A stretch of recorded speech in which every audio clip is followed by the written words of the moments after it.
آپ صلی اللہ علیہ وسلم کو بیت المقدس سے آسمانوں کی طرف لے جایا گیا۔ آپ حرم سے بیت اللہ سے بیت المقدس تک ایک سواری پر سوار ہو کر گئے جس کو براق کہتے ہیں، اور پھر اس سے آگے جو آپ صلی اللہ علیہ وسلم جس پر تشریف لے گئے اس کے متعلق علماء نے یہ لکھا ہے کہ وہ ایک سیڑھی تھی جس کے اوپر آپ تشریف لے گئے۔ اور آج کل کے جدید دور میں اس کو سمجھنا مشکل نہیں ہے کہ اس جدید دور میں جو لفٹ کی مشین ہوتی ہے، لفٹ جس کو بولتے ہیں، اس میں بڑی تیزی سے بندہ اوپر کی طرف چلا جاتا ہے، تو ایسی ہی کوئی سواری تھی، ایسی ہی کوئی چیز تھی، آپ صلی اللہ علیہ وسلم اس پر سوار ہوئے اور آسمانوں کی طرف چلے گئے۔ پہلے آسمان پر پہنچے، پہلے آسمان کا دروازہ کھٹکھٹایا جس کو باب الحفظہ کہتے ہیں، اس دروازے کا نام باب الحفظہ ہے۔ اس دروازے کو کھٹکھٹایا تو فرشتوں نے اندر سے پوچھا کہ آپ کون ہیں؟ جبرائیل علیہ السلام نے بتایا کہ میں جبرائیل ہوں۔ تو علماء نے لکھا ہے کہ جب کوئی بندہ دروازہ کھٹکھٹائے اور اندر سے کوئی پوچھے کہ کون ہو تو اس کو اپنا نام بتانا چاہیے، یہ نہیں کہنا چاہیے کہ میں آیا ہوں۔ یہاں دروازہ اگر کھٹکھٹایا ہے تو جواب کس طرح دینا ہے اس کو سکھایا گیا ہے، ادب بتلایا گیا۔ پھر اس کے بعد فرشتوں نے دروازہ کھولا، آپ صلی اللہ علیہ وسلم جبرائیل علیہ السلام کے ساتھ اندر تشریف لے گئے، تو پہلے آسمان پر حضرت آدم علیہ السلام سے ملاقات ہوئی۔ حضرت آدم علیہ السلام سے جب ملاقات ہوئی تو حضرت آدم علیہ السلام نے مرحبا کہا کہ مرحبا، خوش آمدید میرے نیک بیٹے اور نیک نبی، صالح بیٹے اور صالح نبی۔ تو انہوں نے استقبال کیا۔ وہاں پر کچھ اور حالات بھی آپ صلی اللہ علیہ وسلم نے دیکھے۔ آدم علیہ السلام دائیں طرف دیکھتے تھے تو خوش ہو جاتے تھے، بائیں طرف دیکھتے تھے تو غمگین ہو جاتے تھے۔ تو جبرائیل علیہ السلام سے پوچھا تو انہوں نے بتایا کہ یہ اپنی اولاد کو دیکھ رہے ہیں، دائیں طرف دیکھتے ہیں تو ان کو اپنی جنتی اولاد نظر آتی ہے، بائیں طرف دیکھتے ہیں تو جہنمی اولاد نظر آتی ہے۔ دائیں طرف جنتیوں کو دیکھ کر خوش ہوتے ہیں اور بائیں طرف جہنمیوں کو دیکھ کر غمگین ہوتے ہیں۔ پھر اس کے بعد آپ صلی اللہ علیہ وسلم دوسرے آسمان پر تشریف لے گئے، تو دوسرے آسمان پر حضرت یحییٰ علیہ السلام اور حضرت عیسیٰ علیہ السلام سے ملاقات ہوئی۔ حضرت یحییٰ علیہ السلام اور حضرت عیسیٰ علیہ السلام سے ملاقات ہوئی، اور یہ دونوں تقریباً خالہ زاد بھائی ہیں۔ حضرت یحییٰ علیہ السلام کی جو والدہ تھی وہ حضرت مریم علیہ السلام کی خالہ تھی، تو نانی کو ماں کے منزلے اتار کر دونوں کو خالہ زاد بھائی کہا گیا ہے۔ تو اس لیے یہ دونوں پیغمبر وہاں دوسرے آسمان پر تھے، اور حضرت آپ صلی اللہ علیہ وسلم کی ان دونوں پیغمبروں سے ملاقات ہوئی۔ پھر اس کے بعد آپ صلی اللہ علیہ وسلم تیسرے آسمان پر تشریف لے گئے، تو تیسرے آسمان پر آپ صلی اللہ علیہ وسلم کی ملاقات حضرت یوسف علیہ السلام سے۔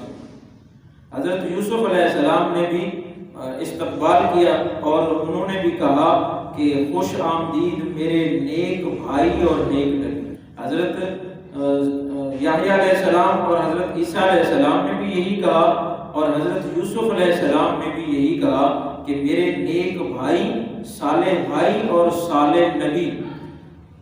تو اس کے بعد آپ صلی اللہ علیہ وسلم چوتھے آسمان پر تشریف لے گئے، تو چوتھے آسمان پر آپ صلی اللہ علیہ وسلم کی ملاقات حضرت ادریس علیہ السلام سے ہوئی۔ حضرت ادریس علیہ السلام نے بھی انہی الفاظ کے ساتھ استقبال کیا کہ میرے صالح بھائی اور صالح نبی کو میں خوش آمدید کہتا ہوں۔ پھر اس کے بعد آپ صلی اللہ علیہ وسلم پانچویں آسمان پر تشریف لے گئے، تو پانچویں آسمان پر آپ صلی اللہ علیہ وسلم کی ملاقات حضرت ہارون علیہ السلام سے ہوئی۔ حضرت ہارون علیہ السلام نے بھی انہی الفاظ کے ساتھ استقبال کیا کہ میرے صالح بھائی اور صالح نبی، میں آپ کو استقبال میں خوش آمدید کہتا ہوں۔ پھر آپ صلی اللہ علیہ وسلم چھٹے آسمان پر تشریف لے گئے، تو چھٹے آسمان پر حضرت موسیٰ علیہ السلام سے ملاقات ہوئی۔ حضرت موسیٰ علیہ السلام نے بھی انہی الفاظ سے استقبال کیا کہ میرے صالح بھائی، میرے صالح نبی، میں آپ کو خوش آمدید کہتا ہوں۔ جب آپ صلی اللہ علیہ وسلم موسیٰ علیہ السلام سے جانے لگے تو موسیٰ علیہ السلام رونے لگے۔ وجہ پوچھی گئی موسیٰ علیہ السلام سے کہ انہوں نے کہا کہ میرے بعد ایک نوجوان پیغمبر آئے ہیں اور ان کی امت میری امت سے زیادہ ہے، جنت میں بھی ان کی امت میری امت سے زیادہ جائے گی اور ماننے والے بھی ان کے مجھ سے زیادہ ہیں۔ حالانکہ اچھا یہاں پر علماء نے لکھا کہ موسیٰ علیہ السلام نے نوجوان کیوں کہا؟ موسیٰ علیہ السلام پر بھی تو جوانی آئی تھی۔ موسیٰ علیہ السلام نے آپ صلی اللہ علیہ وسلم کو نوجوان اس لیے کہا کہ جب آپ تشریف لے گئے تھے معراج پر اس وقت آپ بھرپور جوانی میں تھے، تو آپ صلی اللہ علیہ وسلم کو اس لحاظ سے بھی جوان کہا اور اس لحاظ سے بھی کہ آپ صلی اللہ علیہ وسلم کی عمر مبارک 63 سال تھی اور حضرت موسیٰ علیہ السلام کی عمر 150 سال تھی۔ تو موسیٰ علیہ السلام نے کہا کہ یہ جوانی کی عمر میں اس دنیا سے رخصت ہو جائیں گے، تھوڑی سی مختصر سی عمر ہے ان کی، لیکن ان کے ماننے والے تمام نبیوں سے زیادہ ہوں۔ تو موسیٰ علیہ السلام نے آپ صلی اللہ علیہ وسلم کے جانے کے بعد رونے لگے اس وجہ سے کہ نوجوان پیغمبر کی امت میری امت سے زیادہ ہو۔ تو آپ صلی اللہ علیہ وسلم یہاں سے آگے 7ویں آسمان پر تشریف لے گئے، تو 7ویں آسمان پر حضرت ابراہیم علیہ السلام سے ملاقات ہوئی۔ حضرت ابراہیم علیہ السلام بیت المعمور کے ساتھ بیٹھے ہوئے تھے، ٹیک لگا کر بیٹھے ہوئے تھے، اور آپ صلی اللہ علیہ وسلم وہاں تشریف لے کے پوچھا جبرائیل علیہ السلام سے کہ یہ کون ہے؟ تو انہوں نے کہا جی یہ آپ کے جد امجد حضرت ابراہیم علیہ السلام۔ تو آپ صلی اللہ علیہ وسلم ان سے ملے تو انہوں نے بھی کہا کہ میرے صالح بیٹے اور صالح نبی، میں آپ کو خوش آمدید کہتا ہوں، کیونکہ ابراہیم علیہ السلام نے بھی آپ صلی اللہ علیہ وسلم کو بیٹا کہا، کیونکہ آپ صلی اللہ علیہ وسلم حضرت ابراہیم علیہ السلام کی اولاد میں سے، اور آدم علیہ السلام نے بھی آپ کو بیٹا کہہ کر پکارا تھا، اس لیے کہ ساری مخلوق سارے انسان آدم علیہ السلام کے بیٹے ہیں۔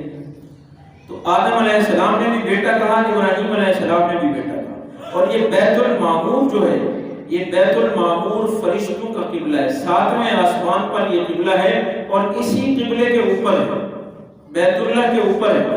اگر اس کو گرایا جائے تو یہ اس بیت اللہ کے اوپر آئے گا، اور اس بیت اللہ کے، اس بیت المعمور کے روزانہ 70,000 فرشتے اس کا طواف کرتے ہیں، اور جو فرشتے ایک مرتبہ آئیں گے قیامت تک ان کی باری دوبارہ نہیں آئے گی۔ روزانہ 70,000 نئے فرشتے آتے ہیں اور اس کا طواف کرتے ہیں، اس میں عبادت کرتے ہیں۔ بعض روایات میں ہے کہ آپ صلی اللہ علیہ وسلم نے بیت المعمور میں جا کر نماز پڑھی، وہاں آپ نے نماز پڑھی اور وہاں سے بیت المعمور سے پھر آگے کا سفر شروع ہوا۔